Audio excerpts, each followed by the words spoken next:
Time to talk politics. I'm joined by two of the best. KATV's Janelle Lilley and Elicia Dover.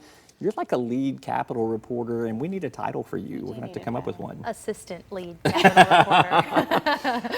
All right, let's talk about the Supreme Court's decision this week. It was the big political story of the week in Arkansas to knock off Issue 7, the Medical Cannabis Act. Janelle, what was the rationale for the legal decision? Technical errors. That's the best way to describe it. All of the issues that removed different signatures were issues of listing a P.O. box rather than a residence address as a canvasser, not completing a background check before they started gathering signatures. All these really technical problems that happened that the court found as fact were reasons that this whole initiative was kicked off the ballot. And after early voting had started too, which is we'll come back to. Elicia, you've been talking to some of the supporters of Issue 7. What's been their reaction? Well, Melissa Fultz, the director behind Arkansans for Compassionate Care, devastated, obviously. Actually didn't think this was going to happen. Just didn't see it coming. Was too devastated yesterday to even talk to us on camera. I mean, in tears. You know, they really feel that from the start that this was a campaign that was grassroots, that was done by people that aren't professionals, that are trying to get signatures. You know, they're not paid, right. And so they're going to make mistakes. So this complicates things, obviously, going forward. We've even had the governor come out and speak in his weekly radio address of maybe these deadlines should change so we don't have things creeping into early voting like we had with this. I mean, people had already cast their ballots. What do you think changes in the process as a result of this? You know, I think that is something that has to change after this. You can't expect the Secretary of State's office getting as many ballot initiatives and amendments dumped on them in July to finish validating all of those hundreds of thousands of signatures and not make any kind of errors or adjustments. It's an unreasonable standard.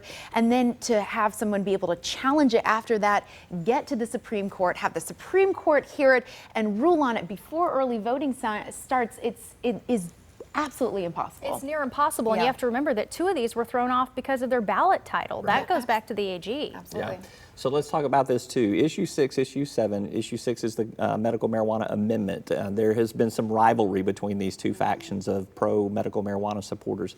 Was this a move by Issue 6 to get Issue 7 moved off? What's the role that Issue 6 might play in this? Well, I'll tell you, Issue 7 certainly believes that it was calculated just in talking with them. And the testimony before the Supreme Court really reflected that. As a matter of fact, the woman who was hired to gather signatures for Issue 6 testified before the justices that she was paid by Issue 6 to find errors in Issue 7 signature gathering. Yeah, so will we see Issue 7 supporters with that knowledge of what has kind of gone on in that rivalry? Will we see them still throw their support behind Issue 6? I think you will. I think right now the rallying cry is that for those who haven't already voted, and that's kind of the problem. Some of these folks have early voted, but for those who haven't already voted, trying to get what they can get as far as Issue 6. Melissa Fultz has come out and said that vote for both just to be safe. But to be honest, I think the real thing that we get out of this is a broader issue. And Justice Goodwin's Goodson's opinion, her concurring opinion, she basically said the legislature that changed the act that might have unconstitutionally impinged the amendment, the whole amendment on whether or not we can even get something on the ballot without these technical problems. Something to cover in the Capitol come January. All right, let's take a quick commercial break. We're going to come back and change subjects completely and talk about some political ads. Elicia and Janelle, help me analyze their effectiveness right after this.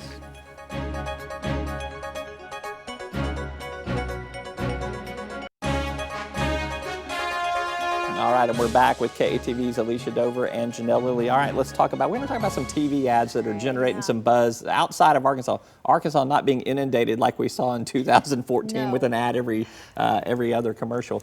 Let's play this first ad. Is from a guy running for a county commissioner seat in Texas. His name is Gerald Daugherty. He's a Republican, and this one's created quite a bit of funny buzz. We've got room to put 2,700 people in our jail, and it costs us about $103 a day. Gerald really doesn't have any hobbies. Last year's tax rate was 0.4169. This year, we could take that down to 3.838. So is he always like that? Yeah, all the time. which means that the 3838 is probably going to go somewhere between 3838 and 41.69. Most people leave their work at the office. We got 3 light rail cars. You can put 60 people on each car. So even if you add 2 cars, you're talking about maybe 300 people that are affected. There are 1 million people in this community. I mean, that is 0.01 to the 8th power. If you round it off, it's 0. All he wants to do is fix things. So I got this 18-wheeler that's parked in this neighborhood, spewing fumes all over the place, but quite frankly, it's not a code violation. You know, I think I like helping around the house here. Please re-elect Gerald. Please.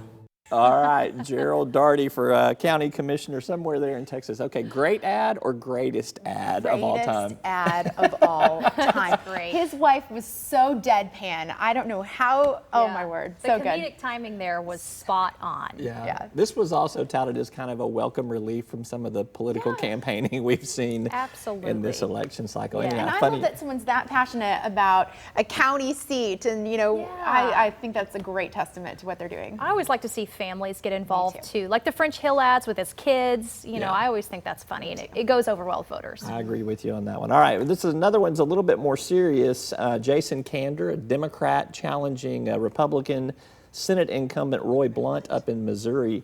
This race has moved from a 5-point race to a 1-point race, in part because of this ad right here, and that is despite Donald Trump having a 7-point average lead over Hillary Clinton in the state of Missouri. Let's take a look at this ad. I'm Jason Kander, and Senator Blunt has been attacking me on guns. Well, in the Army, I learned how to use and respect my rifle. In Afghanistan, I'd volunteer to be an extra gun in a convoy of unarmored SUVs. And in the state legislature, I supported Second Amendment rights. I also believe in background checks so that terrorists can't get their hands on one of these. I approve this message because I'd like to see Senator Blunt do this. All right. Who does that remind you of? Just asking. Just Cotton. We both said it. So much like Tom is. Cotton. So much like Tom Cotton. playing at the veterans deal there. And again, just that ad, I mean, has helped move the points so significantly in that race. I think that's incredible to see. You know, we sometimes downplay TV ads because there are so many of them that happen, and you just think to yourself, well, they can't be that effective. But when you see an ad like that swing points the way it has, it means it was really on message and the message that folks were interested in receiving. Yeah, it reminds me too of in the 2014 cycle, Joni Ernst and the castrating hogs, castrating pigs ad, which might have been a little politically incorrect, but it cut through the clutter, and that's what I think that ad does, is it cuts through the clutter. Yeah, and that ad, it's like, how can you argue with that? Yeah. You can't. There is no way, and it's mic drop. You just go, wow, okay. Yep. All right, Janelle Lilley and Elicia Dover, thank you so much. Good to have y'all with us on the Thank set. you. We're going to come up with another title for you. Okay, All I right. need one. That's all for this week's edition of Talk Business and Politics. Be sure to tune in for our daily show starting this Monday, when I'll be joined by John Brummett for analysis. If it's Mondays, it's John Brummett, as they say. Until next time, take care.